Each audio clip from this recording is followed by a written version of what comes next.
नमस्कार दोस्तों, स्वागत है आप सभी का अपने YouTube channel perfect study GS में। दोस्तों, हम लोग बिहार दरोगा मेंस का जो प्रैक्टिस सेट कर रहे हैं उसमें आज हम लोग प्रैक्टिस सेट नंबर 3 को करने वाले हैं। इससे पहले दोस्तों हम लोग 2 प्रैक्टिस सेट कर चुके हैं। अगर उसे आपने नहीं देखे हैं तो मेरे प्लेलिस्ट में जाकर उसे देख सकते हैं। दोस्तों, आप मेरे चैनल पर नए हैं तो प्लीज़ इसे सब्सक्राइब कर लें, इसे लाइक करना ना भूलें, दोस्तों में शेयर करें फेसबुक, व्हाट्सएप, टेलीग्राम के माध्यम से। और दोस्तों, अगर आपको इसका पीडीएफ चाहिए तो डिस्क्रिप्शन में हम टेलीग्राम का लिंक दे दिए हैं, आप लोग उसे जा कर के वहाँ से प्राप्त कर सकते हैं। और ये दोस्तों, यह प्रैक्टिस सेट जो हम लोग कर रहे हैं यह आपको एडुटेरिया का एक नया बुक आया हुआ है, उसी से हम लोग कर रहे हैं। तो चलिए दोस्तों, स्टार्ट करते हैं आज का प्रैक्टिस सेट। आज का पहला क्वेश्चन आपका हो जाएगा, कह रहा है कि किस पंचवर्षीय योजना में गरीबी हटाओ का नारा दिया गया था। एक का राइट आंसर हो जाएगा ऑप्शन नंबर डी। आपको 5वीं पंचवर्षीय योजना में गरीबी हटाओ का प्रसिद्ध नारा दिया गया था और यह योजना 1 अप्रैल 1969 ईस्वी को प्रारंभ की गई थी और इसे गॉडगिल योजना भी कहा जाता है। और इस योजना का मुख्य उद्देश्य स्थायित्व के साथ विकास तथा आर्थिक आत्मनिर्भरता की प्राप्ति थी, यानी कि option number D right answer हो जाएगा। नेक्स्ट देख लेते हैं। क्वेश्चन नंबर आपका 2 में कह रहा है कि निम्नलिखित में से कौन एक भारत में निम्न कृषि उत्पादकता का कारण नहीं है। 2 का राइट आंसर हो जाएगा ऑप्शन नंबर सी, यानी कि जोत का बड़ा आकार। भारत में कृषि उत्पादकता हेतु प्रमुख कारकों में समाज में व्याप्त अंधविश्वास एवं रूढ़िवादिता, भूमि पर जनसंख्या का अधिक दबाव, जोत का छोटा आकार एवं साख सुविधा का अभाव आदि है, यानी कि ऑप्शन नंबर सी इसका राइट आंसर हो जाएगा। क्वेश्चन नंबर 3 में आपको कह रहा है कि PLI योजना का उद्देश्य क्या है। 3 का राइट आंसर हो जाएगा ऑप्शन नंबर सी, यानी कि भारत को वैश्विक आपूर्ति श्रृंखला का अभिन्न हिस्सा बनाना। केंद्रीय मंत्रिमंडल ने भारत की विनिर्माण क्षमताओं और निर्यात को बेहतर बनाने के लिए 10 क्षेत्रों में प्रोडक्शन लिक्विड इंसेंटिव योजना शुरू किया है, जिसको हम लोग PLI कहते हैं। और यह भारतीय निर्माताओं को वैश्विक रूप से प्रतिस्पर्धी बनाएगी, जो कि मुख्य योग्यता और अत्याधुनिक तकनीक के क्षेत्रों में निवेश आकर्षित करेगी और दक्षता सुनिश्चित करेगी और भारत को वैश्विक आपूर्ति श्रृंखला का एक अभिन्न हिस्सा बनाएगी, यानी कि ऑप्शन नंबर सी इसका राइट आंसर हो जाएगा। क्वेश्चन नंबर 4 करा कि निम्नलिखित में से कौन एक महारत्न कंपनी है। 4 का राइट आंसर हो जाएगा ऑप्शन नंबर ए, यानी कि power grid corporation of India जो है यह आपको एक महारत्न कंपनी है। और आपको बाकी सभी जो दिया हुआ है इसमें Bharat electronics limited, all India limited और हिंदुस्तान एरोनॉटिक्स लिमिटेड ये आपको मिनी रत्न कंपनी हो जाएगा, माफ़ कीजिएगा, बाकी सब 9 रत्न कंपनियां हो जाएगा। और वर्तमान में भारत में कुल 11 महारत्न कंपनी है एवं 13 जो है वह आपको 9 रत्न कंपनी है।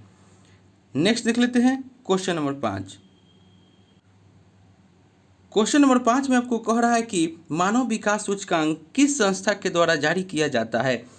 5 का राइट आंसर हो जाएगा ऑप्शन नंबर बी, यह आपको संयुक्त राष्ट्र विकास कार्यक्रम के तहत जारी किया जाता है। मानव विकास सूचकांक संयुक्त राष्ट्र विकास कार्यक्रम के द्वारा जारी किया जाता है और यह सूचकांक 3 बुनियादी आयामों पर निर्भर होता है, शिक्षा, स्वास्थ्य एवं प्रति व्यक्ति आय, यानी कि ऑप्शन नंबर बी इसका राइट आंसर हो जाएगा। क्वेश्चन नंबर 6 करा कि निम्नलिखित में से कौन एक रिजर्व बैंक का कार्य नहीं है। 6 का राइट आंसर हो जाएगा ऑप्शन नंबर डी, यानी कि वित्त आयोग का गठन। वित्त आयोग का गठन राष्ट्रपति के द्वारा किया जाता है और अन्य सभी कार्य जो इसमें दिया हुआ है यह आपको रिजर्व बैंक के द्वारा किया जाता है। रिजर्व बैंक की स्थापना 1 अप्रैल 1935 को किया गया था और 1949 में रिजर्व बैंक का राष्ट्रीयकरण किया गया था, यानी कि ऑप्शन नंबर डी इसका राइट आंसर हो जाएगा। नेक्स्ट देख लेते हैं क्वेश्चन नंबर 7 में आपको कह रहा है कि भूरेलाल समिति का संबंध निम्नलिखित में से किस क्षेत्र से है। 7 का राइट आंसर हो जाएगा ऑप्शन नंबर सी, यह आपको मोटर वाहन कर से संबंधित है। भूरेलाल कमेटी का गठन मोटर वाहन करों में वृद्धि पर विचार हेतु किया गया था। और खुसरो समिति का संबंध कृषि शाख से है, जो कि ऑप्शन नंबर डी में दे रहा है, तथा महालोबी समिति का संबंध राष्ट्रीय आय से है। राष्ट्रीय आय महालोबी समिति महानोबिल समिति राष्ट्रीय आय से है। नेक्स्ट देख लेते हैं क्वेश्चन नंबर 8। कह रहा है कि निम्नलिखित में से कौन एक विश्व बैंक का भाग नहीं है। 8 का राइट आंसर हो जाएगा ऑप्शन नंबर सी, यानी कि एक पक्षीय निवेश गारंटी संस्था जो है यह आपको विश्व बैंक का भाग नहीं है। एक पक्षीय निवेश गारंटी संस्था आपको विश्व बैंक का भाग नहीं है, और बाकी सभी जो इसमें दिया हुआ है अंतर्राष्ट्रीय वित्त निगम, अंतर्राष्ट्रीय विकास परिषद और IBRD, ये सभी आपको विश्व बैंक के 2 घटक हैं। और विश्व बैंक के 2 घटक बहुपक्षीय निवेश गारंटी संस्था तथा international centre for settlement of investment dispute है, यानी कि ऑप्शन नंबर सी इसका राइट आंसर हो जाएगा। यानी कि एक पक्षीय निवेश गारंटी संस्था विश्व बैंक का घटक नहीं है, और बाकी सभी विश्व बैंक के घटक है, और विश्व बैंक के 2 अन्य घटक है। एक आपको बहुपक्षीय निवेश गारंटी संस्था तथा international centre for settlement of investment schedule dispute जो है यह भी आपको विश्व बैंक का एक घटक है। इसका right answer option number C हो जाएगा। क्वेश्चन नंबर 9 में कह रहा है कि स्मार्ट शहर मिशन योजना के तहत बिहार में चुने गए नगरों की संख्या कितनी है। 9 का राइट आंसर हो जाएगा ऑप्शन नंबर ए, यानी कि 4। भारत सरकार के द्वारा स्मार्ट सिटी योजना जून 2015 में शुरू की गई थी, और बिहार के कुल 4 शहरों पटना, भागलपुर, मुजफ्फरपुर और बिहार शरीफ को चुना गया है। और यह योजना के तहत पूरे देश में 100 शहरों को चुना गया है, यानी कि ऑप्शन नंबर ए इसका राइट आंसर हो जाएगा। नेक्स्ट देख लेते हैं क्वेश्चन नंबर 10 में आपको कह रहा है कि 2011 की जनगणना के रिपोर्ट के अनुसार भारत में लिंगानुपात कितना है। 10 का राइट आंसर हो जाएगा ऑप्शन नंबर डी, यानी कि 943 प्रति 1000 पुरुषों पे। और सर्वाधिक लिंगानुपात केरल में है जो कि 1084 है, तथा सबसे कम जो है हरियाणा में 879 है। नेक्स्ट देख लेते हैं क्वेश्चन नंबर 11। कह रहा है कि 1 माइक्रोन का मान होता है। 11 का राइट आंसर हो जाएगा ऑप्शन नंबर ए, यानी कि 10⁻6 मीटर। नेक्स्ट देख लेते हैं क्वेश्चन नंबर 12। कह रहा है कि नींबू निचोड़ने की मशीन किस श्रेणी का उत्तोलक है। 12 का राइट आंसर हो जाएगा ऑप्शन नंबर बी, यह आपको द्वितीय श्रेणी के उत्तोलक है। नींबू निचोड़ने की मशीन द्वितीय श्रेणी का उत्तोलक है, और इस वर्ग के उत्तोलकों में आलम जोन है एफ तथा आयास जो है ई के बीच भार होता है, और इस प्रकार के उत्तोलकों में यांत्रिक लाभ सदैव 1 से अधिक होता है। और आपको कुछ उदाहरण बता देते हैं। इसके उदाहरण है सरौता, नींबू निचोड़ने की मशीन, एक पहिए की गाड़ी, कूड़ा ढोने वाली गाड़ी इत्यादि जो है। और प्रथम श्रेणी की कुछ आपको उदाहरण बता देते हैं, जैसे कैंची, पिलास, हैंडपम्प, यह प्रथम श्रेणी के उत्तोलक है। और तृतीय श्रेणी के उत्तोलक चिमटा, मनुष्य के हाथ जो है यह आपको तृतीय श्रेणी के उत्तोलक है। ऑप्शन नंबर बी इसका राइट आंसर हो जाएगा। नेक्स्ट देख लेते हैं क्वेश्चन नंबर 13 में आपको सूची उपकरण है और ऊर्जा का स्वरूप परिवर्तन है, यानी कि सितार जो है वह यांत्रिक ऊर्जा को आपको ध्वनि ऊर्जा में बदलता है, यानी कि ए का हो जाएगा 3। और माइक्रोफोन जो है वह ध्वनि ऊर्जा को विद्युत ऊर्जा में, उसके बाद लाउड स्पीकर जो है वह आपको विद्युत ऊर्जा को ध्वनि ऊर्जा में, डायनेमो जो है यांत्रिक ऊर्जा को विद्युत ऊर्जा में, यानी कि इसका राइट आंसर हो जाएगा ऑप्शन नंबर इसका डी हो जाएगा राइट आंसर। यानी कि 1 का 2 यानी कि सितार जो है, माफ़ कीजिएगा 1 का 3 यानी कि सितार जो है यांत्रिक ऊर्जा से ध्वनि ऊर्जा, माइक्रोफोन ध्वनि ऊर्जा से विद्युत ऊर्जा, लाउड स्पीकर आपको विद्युत ऊर्जा से ध्वनि ऊर्जा, और डायनेमो यांत्रिक ऊर्जा से विद्युत ऊर्जा, यानी कि ऑप्शन नंबर डी इसका राइट आंसर हो जाएगा। नेक्स्ट देख लेते हैं क्वेश्चन नंबर 14 में कह रहा है कि निम्नलिखित में से असत्य कथन की पहचान करें। 14 का राइट आंसर हो जाएगा ऑप्शन नंबर सी, यानी कि अधिक प्रकाश में आइरिस फैलकर बड़ा हो जाता है, यह आपको असत्य कथन है। अधिक प्रकाश में आइरिस सिकुड़ कर छोटा हो जाता है, और कॉर्निया के ठीक पीछे एक पर्दा होता है जिसे आइरिस कहा जाता है, और आइरिस के बीच में एक छेद होता है जिसे आँख की पुतली कहा जाता है, और आइरिस आँख में जाने वाली प्रकाश की मात्रा को नियंत्रित करता है, यानी कि ऑप्शन नंबर सी इसका राइट आंसर हो जाएगा। नेक्स्ट देख लेते हैं क्वेश्चन नंबर 15 में कह रहा है कि निम्नलिखित में से कौन सा कथन जो है वह आपका गलत है। 15 का राइट आंसर हो जाएगा ऑप्शन नंबर बी, यानी कि जब एक धारावाही चालक को चुंबकीय क्षेत्र में रखा जाता है तो उस पर कोई बल नहीं लगता। यह आपका कथन जो है गलत है। जब एक धारावाही चालक को चुंबकीय क्षेत्र में रखा जाता है तो उस पर एक बल आरोपित हो जाता है। इसे लॉरेंज बल या चुंबकीय बल कहते हैं और इस बल की दिशा चुंबकीय क्षेत्र की दिशा तथा कण की चलने की दिशा दोनों लंबवत होती है और अन्य सभी जो कथन है वो आपका असत्य है। यानी कि विद्युत धारा चुंबकीय क्षेत्र उत्पन्न करती है, सही है। समान प्रकृति के चुंबकीय ध्रुव एक दूसरे को प्रतिकर्षित करते हैं, सही है। और असमान प्रकृति के चुंबकीय ध्रुव आपको एक दूसरे को आकर्षित करते हैं, ये भी सही। ऑप्शन नंबर बी जो है कथन गलत हो जाएगा। नेक्स्ट देख लेते हैं क्वेश्चन नंबर 16।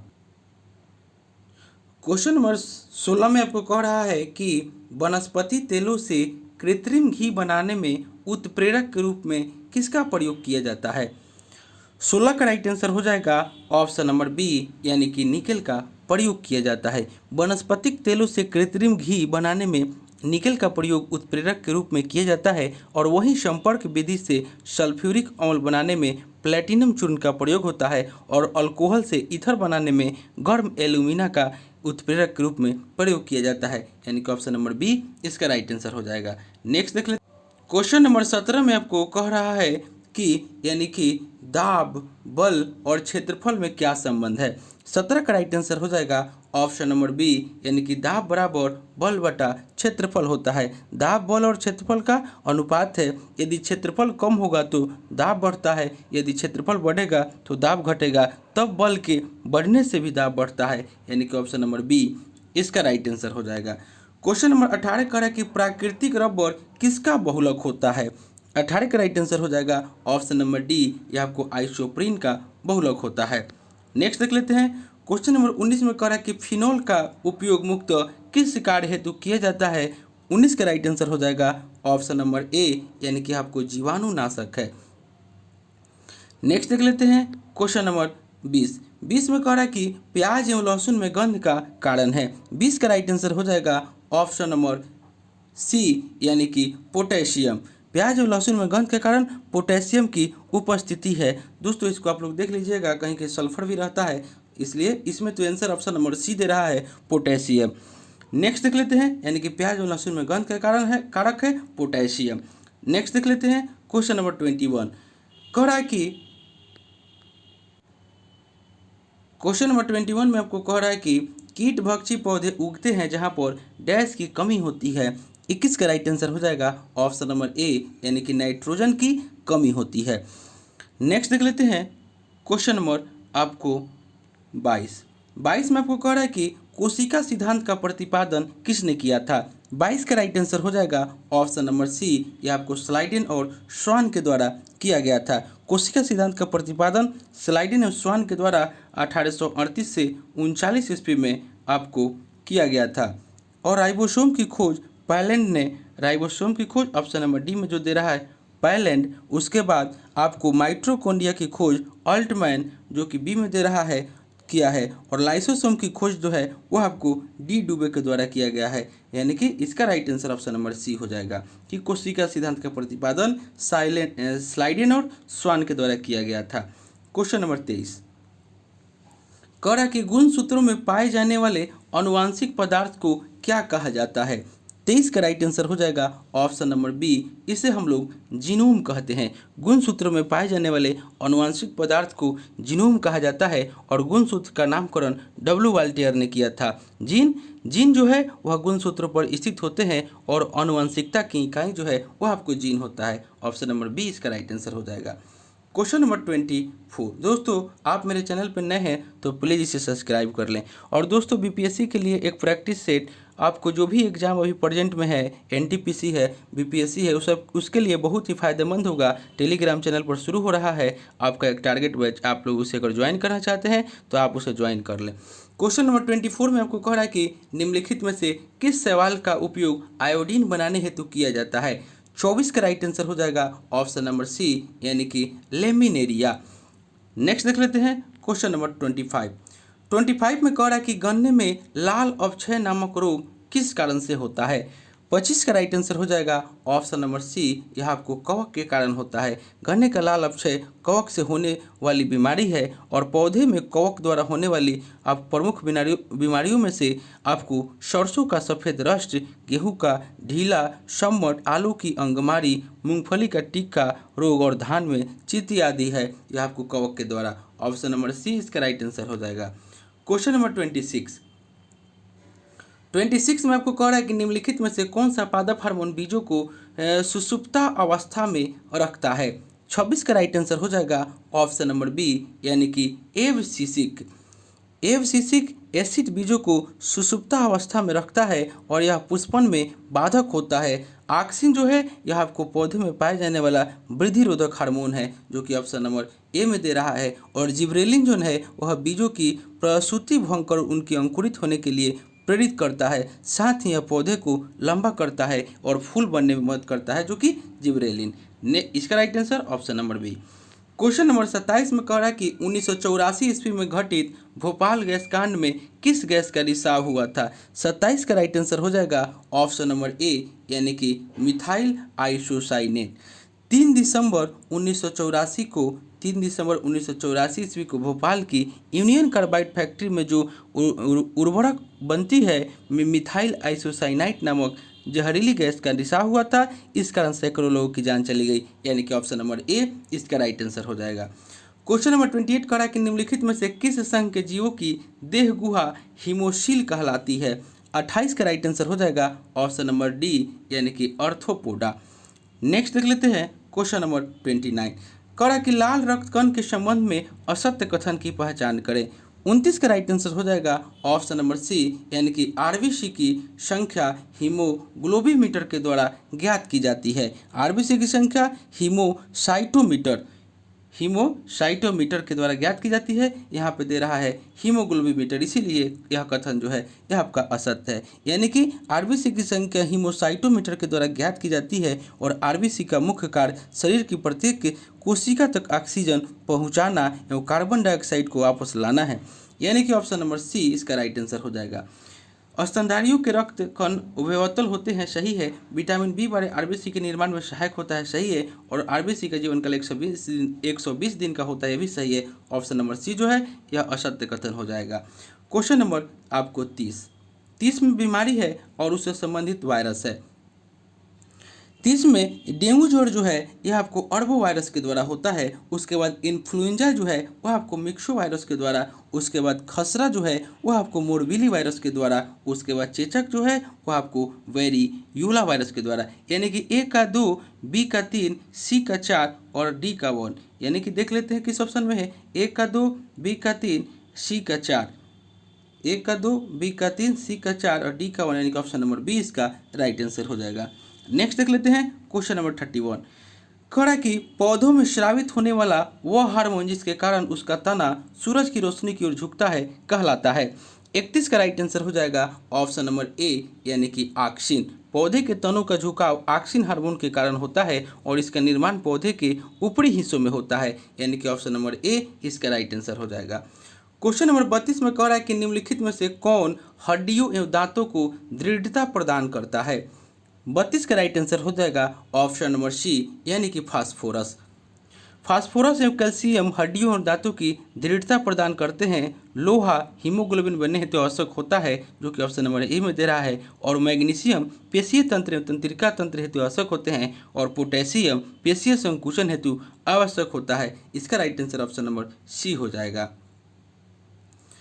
33 में आपको कह रहा है कि ग्लूकोज अणु का ग्लाइकोलिसिस में विघटन के फलस्वरूप क्या प्राप्त होता है। 33 का राइट आंसर हो जाएगा ऑप्शन नंबर डी, यह आपको पायरुविक अम्ल प्राप्त होता है। नेक्स्ट देख लेते हैं क्वेश्चन नंबर 34। दोस्तों जो भी क्वेश्चन कुछ गलत आपको मिल जा रहा है वह सर के ही आपको बुक में दिया हुआ है। आप लोग अगर उसे गलत लगे तो कमेंट करें, हम उसे सुधारने की कोशिश करेंगे।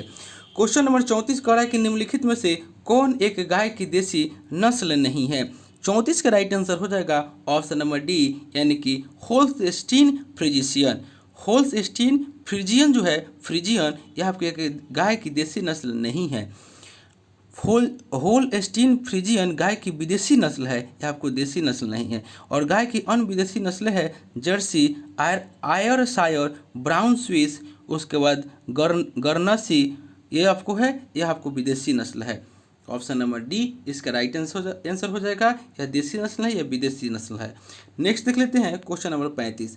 कह रहा है कि नेशनल डेयरी रिसर्च इंस्टीट्यूट की स्थापना कहाँ की गई है। 35 का राइट आंसर हो जाएगा ऑप्शन नंबर बी, यह आपको करनाल में की गई है। नेशनल डेयरी रिसर्च इंस्टीट्यूट की स्थापना करनाल में की गई है। और वहीं राष्ट्रीय डेयरी विकास बोर्ड की स्थापना जो है 1965 ईस्वी में आनंद में की गई है। भारत में दुग्ध उत्पादन में उत्तर प्रदेश प्रथम स्थान पर है। और ऑपरेशन फ्लड जो है वह आपको दुग्ध उत्पादन में वृद्धि से है। और राष्ट्रीय डेयरी विकास बोर्ड के प्रथम चेयरमैन डॉक्टर वीजी कुरियन थे। इसका right answer option number B हो जाएगा, करनाल। 36 में कह रहा है कि निम्नलिखित में से कौन एक मछली की प्रजाति है। 36 का राइट आंसर हो जाएगा option number D, sea horse जो है यह आपको एक मछली की प्रजाति है। और सी हॉर्स एक प्रकार की मछली है जो समुद्र में पाई जाती है और अन्य सभी मछली की प्रजाति नहीं है। ऑप्शन नंबर डी इसका राइट आंसर हो जाएगा। 37 कह रहा है कि हॉट स्पॉट की अवधारणा किसके द्वारा दी गई है। 37 का राइट आंसर हो जाएगा ऑप्शन नंबर सी, यह आपको नॉर्मन मेयर्स के द्वारा दी गई है। हॉट स्पॉट की अवधारणा नॉर्मन मेयर्स के द्वारा दी गई है।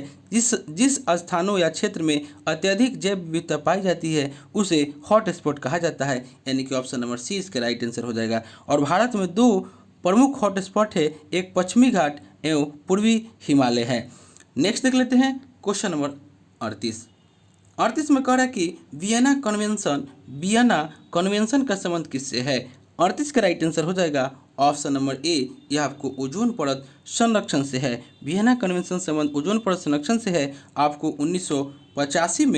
1985 ईस्वी में वियना में ओजोन परत के संरक्षण के लिए एक बहुपक्षीय समझौता हुआ था जिसे वियना संधि कहा जाता है। और यह संधि 1988 ईस्वी में लागू हुआ था तथा मॉन्ट्रियल प्रोटोकॉल 1987 में ओजोन परत संरक्षण से ही संबंधित है, यानी कि इसका right answer option number A हो जाएगा। नेक्स्ट देख लेते हैं 39 में कह रहा है कि खट्टे स्वाद के लिए कोशिकाएं जीभ के किस भाग में होती है। 39 का राइट आंसर हो जाएगा ऑप्शन नंबर बी, यानी कि पार्श्व भाग में होती है। और जीभ के पार्श्व किनारे पर खट्टे स्वाद के लिए कोशिकाएं होती है। जीभ के सबसे पिछले भाग पर कड़वे स्वाद का, आगे के किनारे पर नमकीन तथा सबसे आगे या अग्र भाग पर मीठे स्वाद का अनुभव होता है। नेक्स्ट देख लेते हैं क्वेश्चन नंबर 40। कह रहा है कि निम्नलिखित में से कौन एक जैव प्रदूषक है।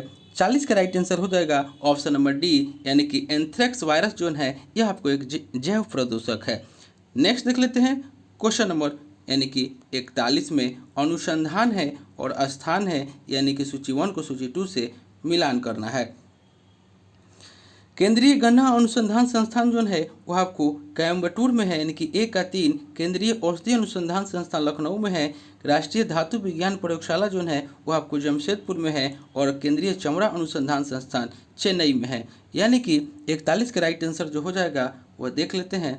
41 का राइट आंसर यानी कि केंद्रीय गन्ना अनुसंधान संस्थान जो था वह आपको कोयम्बटूर यानी कि 1 का 3, और केंद्रीय औषधि यानी कि बी का 2, राष्ट्रीय धातु विज्ञान प्रयोगशाला यानी कि सी का 1, यानी कि इसका right answer option number B हो जाएगा। नेक्स्ट देख लेते हैं क्वेश्चन नंबर 42 में आपको कह रहा है कि निम्नलिखित में से कौन सा कथन जो है यह आपका असत्य है। 42 का राइट आंसर हो जाएगा ऑप्शन नंबर सी, यानी कि कलिंग पुरस्कार साहित्य के क्षेत्र में दिया जाता है, यह आपका असत्य है। कलिंग पुरस्कार विज्ञान के क्षेत्र में दिया जाता है। इसके अलावा भटनागर पुरस्कार भी विज्ञान के क्षेत्र में ही दिया जाता है। ऑप्शन नंबर सी इसका राइट आंसर हो जाएगा। लावनी महाराष्ट्र का प्रमुख लोक नृत्य है, सही है। रेड क्रॉस की स्थापना हेनरी ड्यूनेट के द्वारा की गई थी, सही है। और सहेलियों की बाड़ी उदयपुर में स्थित है, ये भी सही। ऑप्शन नंबर सी जो है यह असत्य हो जाएगा। क्वेश्चन नंबर 43 कह रहा है कि राष्ट्रीय विधि दिवस कब मनाया जाता है। 43 का राइट आंसर हो जाएगा ऑप्शन नंबर बी, 26 नवंबर को। राष्ट्रीय विधि दिवस 26 नवंबर को मनाया जाता है। संयुक्त राष्ट्र दिवस जो है वो आपको 24 अक्टूबर को मनाया जाता है। विश्व एड्स दिवस 1 दिसंबर को मनाया जाता है। और विश्व डाक दिवस जो है वो आपको 9 अक्टूबर को मनाया जाता है। नेक्स्ट देख लेते हैं क्वेश्चन नंबर 44। कह रहा है कि विश्व का सबसे ऊंचा झरना किस देश में स्थित है। 44 का राइट आंसर हो जाएगा ऑप्शन नंबर सी, यह आपको वेनेजुएला में स्थित है। नेक्स्ट देख लेते हैं क्वेश्चन नंबर 45 में देश है और उसकी राजधानी है। 45 का राइट आंसर हो जाएगा ऑप्शन नंबर ए, माफ़ कीजिएगा, 45 का हम लोग देख लेते हैं, उसके बाद ऑप्शन मिलाते हैं। 45 में जो दे रहा है देश और राजधानी, यानी कि नॉर्वे की राजधानी जो है वो आपको ओस्लो हो जाएगा। ग्रीनलैंड की राजधानी नूक हो जाएगा। बेलिज की राजधानी जो है वह आपको बेल्मू पैन हो जाएगा। उसके बाद रवांडा की राजधानी किगाली हो जाएगा। यानी कि ए का 2 और उसके बाद बी का 4। देखते हैं किस ऑप्शन में है।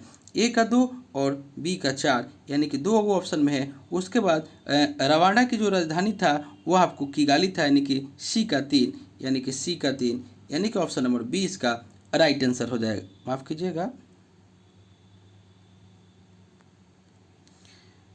इसमें जो है नॉर्वे की राजधानी आपको ओस्लो, यानी कि ए का नॉर्वे की राजधानी ओस्लो, यानी कि ए का आपका 2। उसके बाद ग्रीनलैंड की राजधानी जो है वह नूक हो जाएगा, यानी कि बी का 4। उसके बाद बेलिज की राजधानी वेल्फूमैन, यानी कि सी का 1, सी का 1, इसलिए इसका right answer option number A हो जाएगा। माफ कीजिएगा, ए हो जाएगा राइट आंसर। 46 में कह रहा है कि 46 में कह रहा है आपको कि संविधान सभा में किसके द्वारा उद्देश्य प्रस्ताव पेश किया गया था। यह आपको मेंस में, बिहार दरोगा मेंस में पूछा हुआ क्वेश्चन है। पहले जो दरोगा आया था आपको उसी में ही पूछा हुआ क्वेश्चन है 2017-18 में। इसका राइट आंसर हो जाएगा ऑप्शन नंबर बी, यानी कि जवाहरलाल नेहरू। संविधान सभा की कार्यवाही जो है वो आपको 13 दिसंबर 1946 को जवाहरलाल नेहरू के द्वारा पेश किए गए उद्देश्य प्रस्ताव के साथ प्रारंभ हुई और 11 दिसंबर 1946 को राजेंद्र प्रसाद को संविधान सभा का अस्थायी अध्यक्ष चुना गया और संविधान का प्रारूप बी एन राव के द्वारा तैयार किया गया और देश के विभाजन के बाद संविधान सभा का पुनर्गठन 31 अक्टूबर 1947 ईस्वी को किया गया, यानी कि इसका right answer option number B हो जाएगा। क्वेश्चन नंबर 47 में कह रहा है कि भारतीय संविधान की प्रस्तावना में पहली बार कब संशोधन किया गया। 47 का राइट आंसर हो जाएगा ऑप्शन नंबर ए, यानी कि 1976 में। प्रस्तावना में प्रथम बार 42वें संविधान संशोधन 1976 के द्वारा संशोधन किया गया तथा इसमें समाजवादी, पंथ निरपेक्ष और राष्ट्र की अखंडता शब्द को जोड़ा गया, यानी कि ऑप्शन नंबर ए इसका राइट आंसर हो जाएगा। नेक्स्ट क्वेश्चन नंबर 48 कह रहा है कि भारतीय संविधान में संविधान के संशोधन की प्रक्रिया का प्रावधान किस देश से लिया गया है। 48 का राइट आंसर हो जाएगा ऑप्शन नंबर डी, यह आपको दक्षिण अफ्रीका से लिया गया है। भारतीय संविधान में संविधान संशोधन की प्रक्रिया संबंधी प्रावधान दक्षिण अफ्रीका से लिया गया है। मौलिक कर्तव्यों का प्रावधान रूस से, संघात्मक विशेषता कनाडा से तथा विधि के द्वारा स्थापित प्रक्रिया जापान से लिया गया है। नेक्स्ट देख लेते हैं क्वेश्चन नंबर 49 में भारतीय संविधान के अनुसूची और संबंधित विषय कौन सा जोड़ा जो है बेमेल है, यह आपको बताना है। 49 का राइट आंसर हो जाएगा ऑप्शन नंबर डी, यानी कि 9वीं अनुसूची जो दल बदल संबंधी प्रावधान दे रहा है गलत है। आपको 10वीं अनुसूची में दल बदल से संबंधित प्रावधान है और यह 52वें संविधान संशोधन अधिनियम 1985 के द्वारा जोड़ा गया था 10वीं अनुसूची, यानी कि डी जो है यह आपका बेमेल है। प्रथम अनुसूची भारतीय संघ के घटक राज्य संघ शासित क्षेत्र, चौथी अनुसूची राज्यों एवं संघीय क्षेत्रों का राज्यसभा में प्रतिनिधित्व और 7वीं अनुसूची केंद्र एवं राज्यों के बीच शक्ति का विभाजन। आपका तीनों सही है, ऑप्शन नंबर डी जो है यह बेमेल हो जाएगा। क्वेश्चन नंबर 50 कह रहा है कि 44वें संविधान संशोधन 1978 ईस्वी के द्वारा संपत्ति के अधिकार को मौलिक अधिकार की सूची से हटाकर इसे संविधान के किस अनुच्छेद में रखा गया। 50 का right answer option number B हो जाएगा, अनुच्छेद 300 के क में रखा गया है। नेक्स्ट देख लेते हैं क्वेश्चन नंबर 51 कह रहा है कि निम्नलिखित में से कौन सा राष्ट्रपति के विधायी शक्तियों के अंतर्गत प्राप्त है। 51 का राइट आंसर हो जाएगा ऑप्शन नंबर बी, यानी कि संसद के संयुक्त अधिवेशन का आह्वान करना। भारत के राष्ट्रपति को विभिन्न शक्तियाँ प्राप्त है, जैसे कार्यकारी शक्तियाँ, विधायी शक्तियाँ, वित्तीय शक्तियाँ, न्यायिक शक्तियाँ तथा सैन्य शक्तियाँ। ऑप्शन नंबर बी इसका राइट आंसर हो जाएगा। नेक्स्ट देख लेते हैं क्वेश्चन नंबर 52 में आपको कह रहा है कि भारत का संवैधानिक प्रधान कौन होता है। 52 का राइट आंसर हो जाएगा ऑप्शन नंबर बी, राष्ट्रपति। नेक्स्ट देख लेते हैं क्वेश्चन नंबर 53 कह रहा है कि मंत्रिमंडल का निर्माण इनमें से मिलकर होता है। 53 का राइट आंसर हो जाएगा ऑप्शन नंबर सी, यानी कि प्रधानमंत्री एवं कैबिनेट मंत्री को मिलकर के आपको मंत्रिमंडल का निर्माण होता है। प्रधानमंत्री और कैबिनेट को मिलाकर मंत्रिमंडल का निर्माण होता है और मंत्री 3 प्रकार के होते हैं, कैबिनेट मंत्री, राज्य मंत्री एवं उप मंत्री। ऑप्शन नंबर सी इसका राइट आंसर हो जाएगा। नेक्स्ट देख लेते हैं क्वेश्चन नंबर 54 54 में कह रहा कि आपातकाल की घोषणा लागू होने पर संसद लोकसभा के कार्यकाल को एक बार में अधिकतम कितने समय की वृद्धि कर सकती है। 54 का राइट आंसर हो जाएगा ऑप्शन नंबर ए, यानी कि 1 वर्ष की वृद्धि कर सकती है। नेक्स्ट देख लेते हैं क्वेश्चन नंबर 55। कह रहा कि भारत के नियंत्रक एवं महालेखा परीक्षक का कार्यकाल कितना होता है। 55 का राइट आंसर हो जाएगा ऑप्शन नंबर सी, यानी कि 6 वर्ष या 65 वर्ष तक। भारत के नियंत्रक एवं महालेखा परीक्षक का कार्यकाल पद ग्रहण की तिथि से 6 वर्ष या 65 वर्ष जो पहले हो तक होता है और यह सार्वजनिक धन का संरक्षक होता है। इसकी नियुक्ति राष्ट्रपति के द्वारा होती है। ऑप्शन नंबर सी इसका राइट आंसर हो जाएगा। क्वेश्चन नंबर 56 कह रहा है कि ब्लूमबर्ग बिलियनियर्स इंडेक्स 2022 के अनुसार एशिया के सबसे धनी व्यक्ति कौन बने हैं। 56 का राइट आंसर हो जाएगा ऑप्शन नंबर सी, यानी कि गौतम अडानी। नेक्स्ट देख लेते हैं क्वेश्चन नंबर 57। कह रहा है कि गणतंत्र दिवस परेड 2022 में किस राज्य की झांकी को सर्वश्रेष्ठ झांकी के रूप में चुना गया है। 57 का राइट आंसर हो जाएगा option number D, Uttar Pradesh की झांकी को। नेक्स्ट देख लेते हैं क्वेश्चन नंबर 58। कह रहा है कि विधानसभा में धन विधेयक पेश करने हेतु किसकी पूर्व अनुमति आवश्यक है। 58 का राइट आंसर हो जाएगा ऑप्शन नंबर डी, यानी कि राज्यपाल की आपको पूर्व अनुमति आवश्यक है। नेक्स्ट देख लेते हैं क्वेश्चन नंबर आपको 59 में आपको कह रहा है कि लोकलेखा समिति में कुल कितने सदस्य होते हैं। 59 का राइट आंसर हो जाएगा ऑप्शन नंबर बी, यानी कि 22 सदस्य होते हैं। लोकलेखा समिति कुल 22 सदस्य होते हैं, जिसमें 15 सदस्य लोकसभा से और 7 सदस्य राज्यसभा से आपको चुने जाते हैं और यह 1 वर्ष के लिए चुने जाते हैं। लोकलेखा समिति को प्राक्कलन समिति के जुड़वा वाहन के रूप में जाना जाता है और 1967 ईस्वी में स्थापित परंपरा के अनुसार इस समिति का अध्यक्ष विपक्ष के किसी सदस्य को नियुक्त किया जाता है। ऑप्शन नंबर बी इसका राइट आंसर हो जाएगा। क्वेश्चन नंबर 60 कह रहा कि भारत में सर्वप्रथम नगर निगम की स्थापना कहाँ की गई थी। भारत में सर्वप्रथम नगर निगम की स्थापना कहाँ की गई थी। 60 का राइट आंसर हो जाएगा ऑप्शन नंबर डी, यह आपको चेन्नई में किया गया था। भारत में सर्वप्रथम नगर निगम की स्थापना चेन्नई मद्रास में 1687 ईस्वी में की गई थी। नेक्स्ट देख लेते हैं क्वेश्चन नंबर 61 में कह रहा है कि नवपाषाण काल में चावल की खेती का प्राचीनतम साक्ष्य किस स्थल से प्राप्त हुआ है। 61 का राइट आंसर हो जाएगा ऑप्शन नंबर सी, यह कोल्डिहुआ से प्राप्त हुआ है। नवपाषाण काल में चावल की खेती का प्राचीनतम साक्ष्य इलाहाबाद के नज़दीक कोल्डिहुआ नामक स्थल से प्राप्त हुआ है। नेक्स्ट देख लेते हैं क्वेश्चन नंबर 62। कह रहा है कि निम्नलिखित में से हड़प्पाकालीन नगर एवं नदियों का कौन सा जोड़ा सुमेलित नहीं है। 62 का राइट आंसर हो जाएगा ऑप्शन नंबर डी, आलमगीरपुर जो घग्गर दे रहा है यह आपका सही नहीं है। आलमगीरपुर हिंडन नदी के किनारे स्थित है और मोहनजोदड़ो सिंधु सही है, रोपड़ सतलज सही है और रंगपुर मादर सही है। ऑप्शन नंबर डी जो है यह आपका जोड़ा सुमेलित नहीं है। नेक्स्ट देख लेते हैं क्वेश्चन नंबर 63। कह रहा है कि समुद्रगुप्त के द्वारा चलाए गए सोने के सिक्कों में सर्वाधिक लोकप्रिय कौन था। 63 का राइट आंसर हो जाएगा ऑप्शन नंबर सी, यानी कि गरुड़। समुद्रगुप्त ने 6 प्रकार के सोने के सिक्के चलाए जो कि गरुड़, धनुर्धर, परशु, अभिलेख और बिना शरण थी। इसमें गरुड़ सर्वाधिक लोकप्रिय थी, यानी कि ऑप्शन नंबर सी इसका राइट आंसर हो जाएगा। नेक्स्ट देख लेते हैं क्वेश्चन नंबर 64। कह रहा कि दशराज युद्ध का वर्णन ऋग्वेद के किस मंडल में है।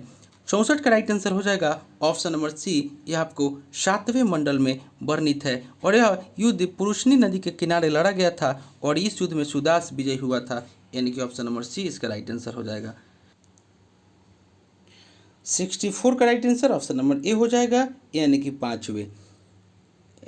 आप माफ़ कीजिएगा 64 का राइट आंसर हो जाएगा ऑप्शन नंबर सी, यानी कि 7वें, यानी कि दशराज युद्ध का वर्णन ऋग्वेद के 7वें मंडल में है। नेक्स्ट देख लेते हैं क्वेश्चन नंबर आपको 65। शासक है और वंश है, शासक है और वंश है, यानी कि देवराय प्रथम जो है शासक ये आपको संगम वंश से संबंधित थे। उसके बाद नरसिंह जो थे वो आपको शालू वंश से, कृष्णदेव राय जो थे ये आपको तुलु वंश से, उसके बाद तिरुमल जो थे वह आपको अराविडु वंश से थे, यानी कि इसका राइट आंसर 1, 2, 3, 4 हो जाएगा, यानी कि ऑप्शन नंबर ए। नेक्स्ट देख लेते हैं क्वेश्चन नंबर 66। कह रहा कि फ्रांसीसियों की पहली कोठी भारत में कहाँ खोली गई थी। 66 का राइट आंसर हो जाएगा ऑप्शन नंबर ए, यह आपको सूरत में खोली गई थी। भारत में फ्रांसीसियों की पहली कोठी फ्रैंको कैरो के द्वारा सूरत में 1668 ईस्वी में स्थापित की गई थी। नेक्स्ट देख लेते हैं क्वेश्चन नंबर 67 में आपको कह रहा है कि निम्न में से किसने कहा था कि कांग्रेस क्षय रोग से मरने वाली है। 67 का राइट आंसर हो जाएगा ऑप्शन नंबर ए, यह अरविंद घोष के द्वारा कहा गया था। नेक्स्ट देख लेते हैं क्वेश्चन नंबर 68। कह रहा है कि किस वायसराय ने भारत में वित्तीय विकेंद्रीकरण की नीति की शुरुआत की। 68 का राइट आंसर हो जाएगा ऑप्शन नंबर सी, यानी कि लॉर्ड मेयो के द्वारा। भारत में वित्तीय विकेंद्रीकरण की शुरुआत लॉर्ड मेयो ने किया था और मेयो ने भारतीय राजाओं के पुत्रों की उचित शिक्षा के लिए अजमेर में मेयो कॉलेज की स्थापना की और 1872 ईस्वी में उसने एक कृषि विभाग की स्थापना की और 1872 ईस्वी में एक अफगान ने मेयो की हत्या अंडमान और निकोबार में चाकू मारकर कर दी। ऑप्शन नंबर सी इसका राइट आंसर हो जाएगा। Question number 69। कह रहा है कि प्रसिद्ध आदिवासी विद्रोह एवं नेतृत्वकर्ता का कौन सा जोड़ा बेमेल है। 69 का राइट आंसर हो जाएगा ऑप्शन नंबर सी, रामोसी विद्रोह जो राजा तीरथ सिंह जो दे रहा है आपका सही नहीं है। रामोसी विद्रोह 1822 से 29 में पश्चिमी घाट में रहने वाली रामोसी जाति के लोगों ने सरदार चित्तर सिंह के नेतृत्व में विद्रोह किया था और राजा तीरथ सिंह खांसी विद्रोह के नेतृत्व करता थे, यानी कि इसका right answer option number C हो जाएगा। मुंडा विद्रोह बिरसा मुंडा सही है, भील विद्रोह सेवाराम सही है और चेर विद्रोह भूषण सिंह सही है। ऑप्शन नंबर सी जो है यह आपका गलत हो जाएगा। नेक्स्ट देख लेते हैं क्वेश्चन नंबर 70।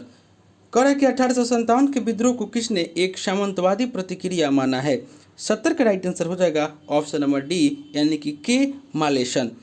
के मालेसन ने 1857 के विद्रोह को एक सामंतवादी प्रतिक्रिया माना है और टी.आर. होम्स ने इसे सभ्यता एवं बर्बरता का संघर्ष कहा है और ऑप्शन नंबर डी इसका राइट आंसर हो जाएगा।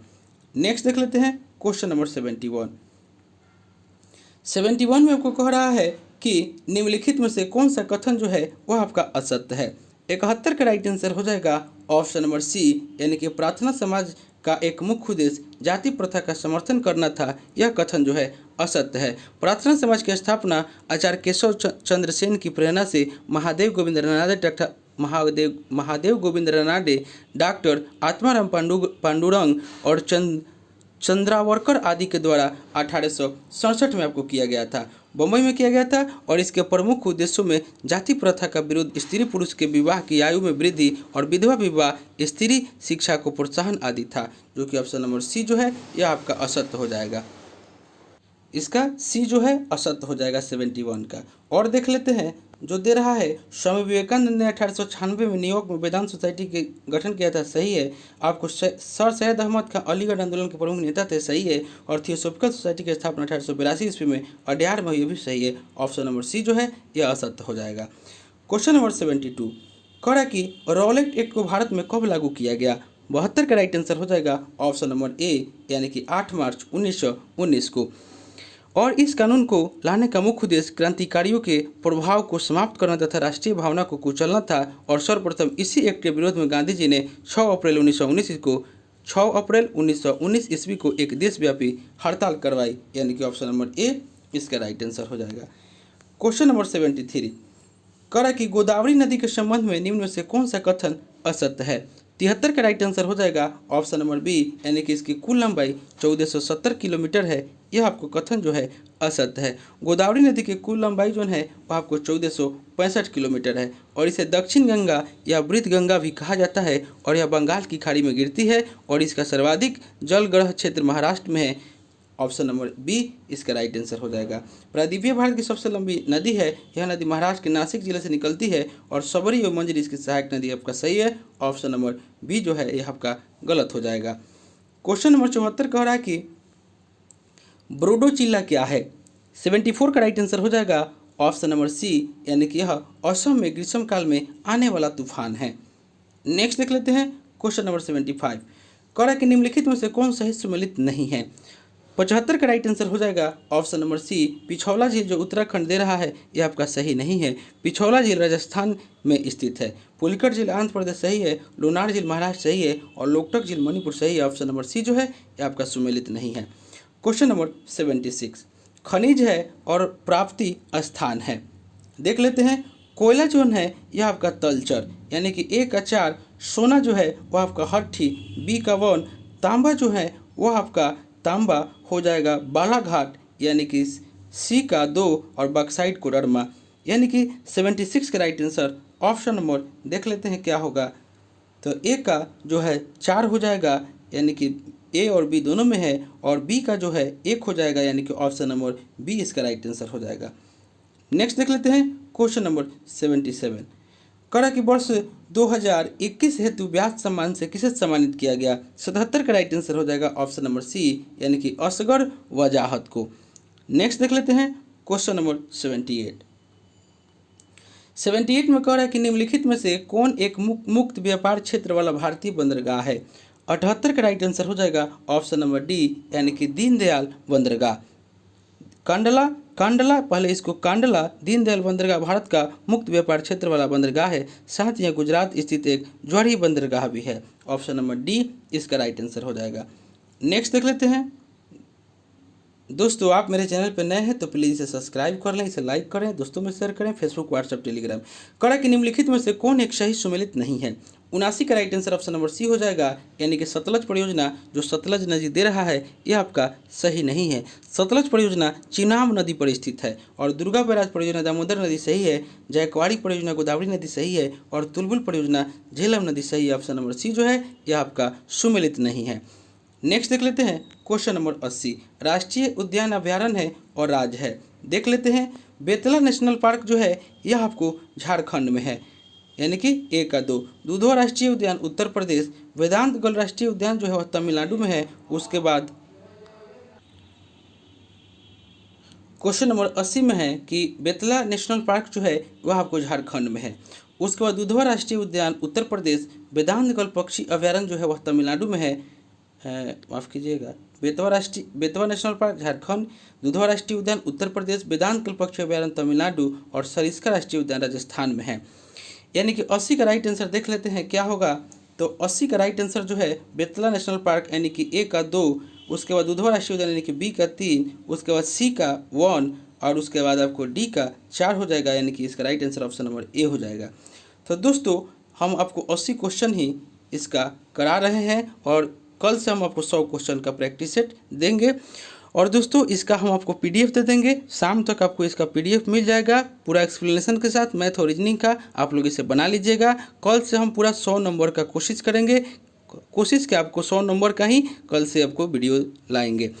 आज भर 80 नंबर आपके लिए, इसलिए कि आपको मतलब 80 नंबर ही आज आपको मिलेगा। कल से आपको 100 नंबर का दिया जाएगा। तो दोस्तों आप मेरे चैनल पर नए हैं तो प्लीज़ इसे सब्सक्राइब कर लें और इसका राइट आंसर देख लेते हैं। इसका right answer option number A हो जाएगा। दोस्तों आप मेरे चैनल पर नए हैं तो प्लीज़ इसे सब्सक्राइब कर लें, इसे लाइक करना ना भूलें, दोस्तों में शेयर करें, फेसबुक, व्हाट्सअप, टेलीग्राम के माध्यम से। और दोस्तों इससे पहले हम लोग 2 प्रैक्टिस सेट कर चुके हैं, अगर उसे आपने नहीं देखे हैं तो मेरे प्लेलिस्ट में जाकर उसे देख सकते हैं। दोस्तों अगर आपको इसका पीडीएफ चाहिए तो डिस्क्रिप्शन में हम टेलीग्राम का लिंक दे दिए हैं, आप लोग वहाँ से प्राप्त कर सकते हैं। तो चलिए दोस्तों मिलते हैं नेक्स्ट वीडियो में, तब तक के लिए धन्यवाद।